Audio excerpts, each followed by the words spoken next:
Ahoy, Let's Watchers! It's me, your valiant Captain Vasco. Welcome back to the world of magic, where you are a planeswalker, a powerful mage who can walk between dimensions, essentially. And you're slinging spells, trying to kill another guy, because you have anger management issues. Grrr! Alright, so he's got 3 mana now. How's he gonna deal with my 4 creatures? I don't know. He's gonna kill one of them. That's a start. I was just drawn that because he could have played that last turn to kill the same guy. Ooh, that's a really good one against me. It's actually a really good one against me. Would like to draw a land eventually. Let's see, who do I most want to protect, actually? I think it's probably best to protect one of my tappers.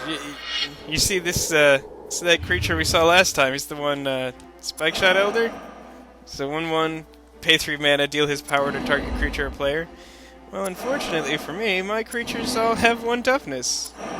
Doesn't have the mana to deal 1 damage right now, though. So, I'm gonna attack with the guy who I gave an extra toughness to, so he'll survive. Is it worth my time to attack with the 2/1? Well, yeah, because if he trades, then he can't kill the other guy. Heck, I'll even attack with this one since I can't tap this turn. I'll trade any of my guys for that guy. If he wants to take a bunch of damage, that makes it so I still have an out to his guy who kills all my guys. See, there we go. He trades for my 2/1 like a chump. And I still get to deal a bunch of damage. That's a very exciting turn. If I draw a land next turn, I can play Core Hookmaster. My friends will tell you how much I love Core Hookmaster. When Core Hookmaster, I don't know why I'm saying that weird, Core Hookmaster comes into play, or enters the battlefield. This is relatively new terminology. It's like 2 years old, and I'm still not used to saying it because I'm used to so many other years of saying comes into play, which was the old wording.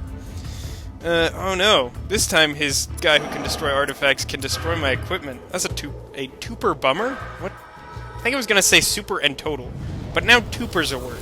And that is a tuper bummer. Oh good, I draw a guy who's good with equipment when my equipment dies. Well, the only thing I could play... Well, I have 2 options. I can either play the Stoneforge Mystic, get an equipment out of my deck, set up for next turn, or I can, like, tap his creature, attack with my other tapper, and play a 1-drop. That's not that exciting. I think I'm gonna look for another Trusty Machete. Yeah, I don't think dealing 1 damage is worth my whole turn. I think I'd rather, like, set up for real turns in the future. So, yeah, Trusty Machete. I could get the flying equipment, but it's more expensive and I'm totally stuck on mana, so I think I'm better off with this one. Because if I draw a land, I can actually, like, equip it. Ah, you totally got me, bro. Look at this, I'm taking 3 damage like a chump.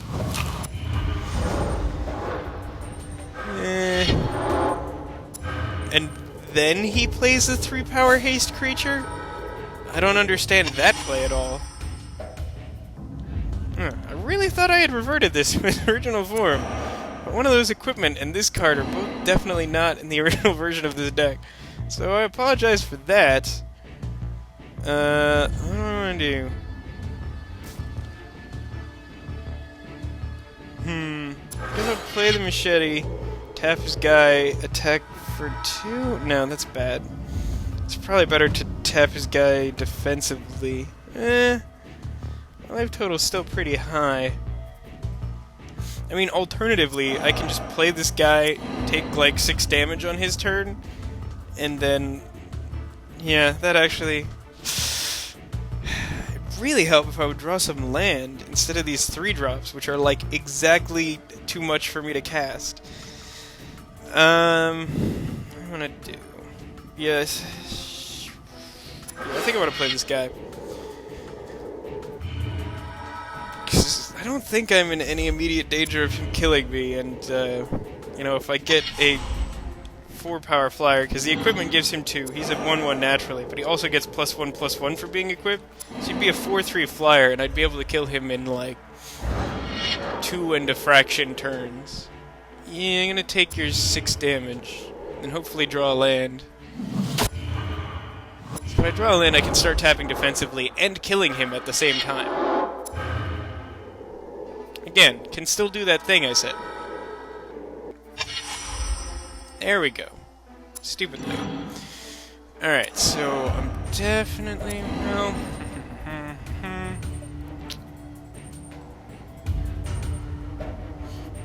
that might actually be the best call.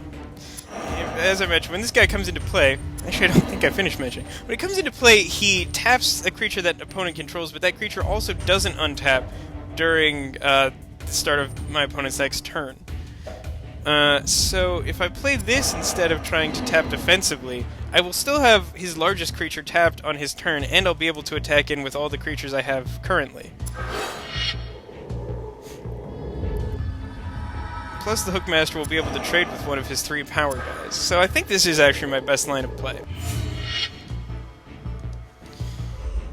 Attack with everyone, deal a whopping 4 damage. I think I can win on my next turn if he doesn't pull out something crazy on me. Which, again, he could do. You know, I thought I had this game in hand from the very beginning, and I was wrong, because he played a Spike Shot Elder, and he kills one of my 2 power guys. Oh, that's really good for me. He didn't attack at all. Okay, he played a really big guy. Which, you know, would normally be a problem. Yeah. So I'm gonna equip this to the guy who likes to be equipped and gains flying, because he doesn't have anything that can block flying. Is there any way that I could deal an extra damage this turn? If I use my 1 remaining mana to tap his, like, really big guy... I don't even have to do that. Well, let's see. He has 3 blockers, I have 4 other attackers. So I'm gonna be greedy and try and end this game this turn. So tag with him, attack with him, attack with him, attack with him, and then I am going to use the tap ability, just in case this doesn't pan out. I'd like to be sure one of my tappers will stay alive. Except a really big guy, I guess. Doesn't actually matter, but let's do that. Alright, so now he has 2 blockers, I have 3 guys attacking on the ground, and 1 guy attacking in the air. Yeah. So I deal 4 in the air, lose a guy real hard, and then deal 1 with Stoneforge Mystic. See how unbalanced this card is? It just won me the game. I mean, it actually won me the game because it got me an equipment that I could give my creature flying with. So that joke doesn't actually work all that well. Boop-a-doop-a-doop. Anyway, I think that's gonna do it for the bulk of this Duels of the Planeswalkers showcase. I got to show you the 2 starting decks, although I accidentally didn't revert one to its original form, although I swear I did. Yeah, if you haven't unlocked all the cards for your deck, every time you beat an opponent, I'm not sure if it counts online plays against human players, but against computer players at least, every time you beat an opponent, you unlock an additional card for your deck. There's like somewhere between like 11 and 15, I forget exactly. I think it's like 11 or 12 though. Cards that you can add to your deck. They're mostly like rare cards that like get to do extra special things. This card I just unlocked is called Conqueror's Pledge. For 5 mana, I can put 5 1/1 tokens into play, but it also has kicker, meaning an extra cost that I can pay. And if I pay that cost, then I get to put like 12 guys into play or something stupid.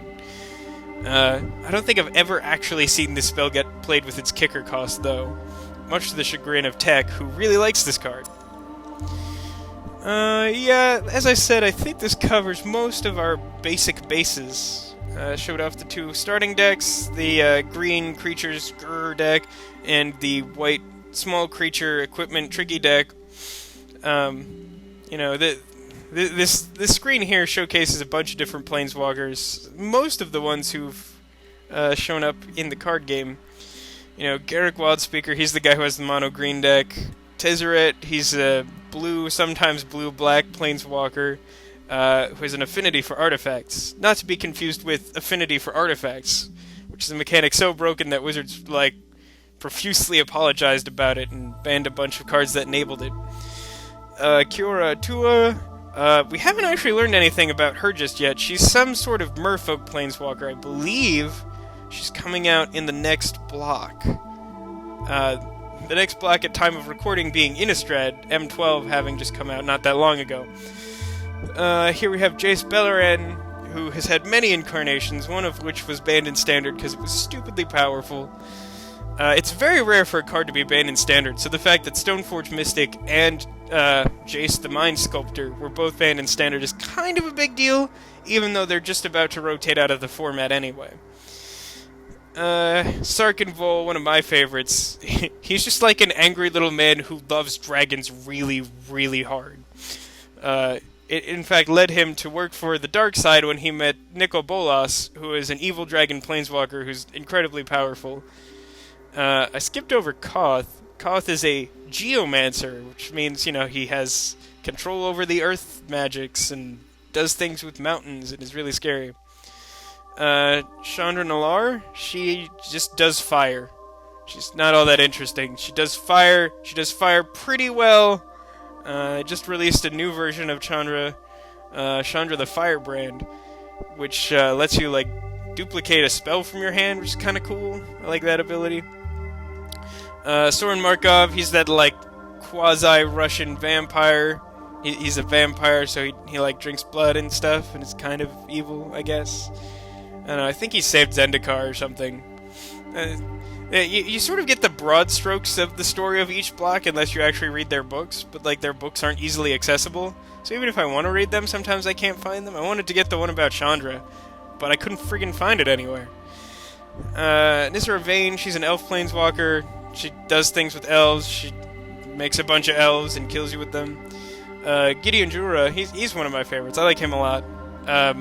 He's just sort of like a law-abiding citizen or something. Like, I'd sort of equate him to, like, the cop of the Planeswalker world or something. He's super control-oriented and very defensive, and even the creatures that work well with him are all like Gideon's Lawkeeper and Gideon's Avenger. Like, they're all about keeping up the rules.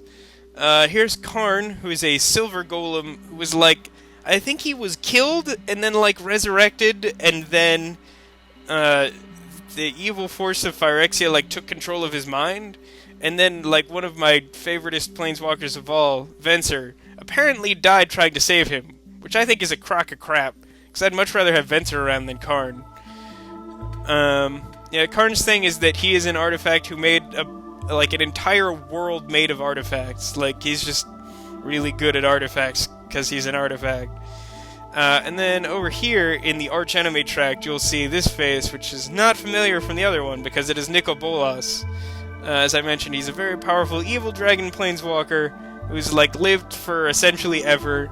Got really pissed when a bunch of planeswalkers got together and diminished his power, and now he's, like, just trying to control the entire universe. One of the interesting things about this version of Duels of the Planeswalkers is that it has Archenemy, which is a version of Magic where one player is the archenemy of 3 or more other players. So it's one player versus multiple. The team of multiple players are all working together to try and kill the one. However, the archenemy player gets a deck full of scheme cards. Every turn, during each of your turns, you get to flip over a scheme, and they usually do ridiculous things like destroy all permanents target player controls or something, like crazy powerful stuff. So it can actually be really difficult to overcome these people, even if you have 3 decks working together against them. Anyway, as I said, I've covered all the basics. If you have interest in this, we may continue playing Duels of the Planeswalkers until the next game that we're interested in Let's Playing actually comes out, because it doesn't come out until September. But yeah, I've covered all the basics. Hope you've enjoyed learning a little bit about Magic the Gathering. If not, I'm so sorry, and we'll be posting Zelda videos very shortly. You know, feel free to comment, tell us what you think, subscribe if you like this stuff, and hopefully we'll get around to doing more of it. And we'll see you next time. Thanks, audience.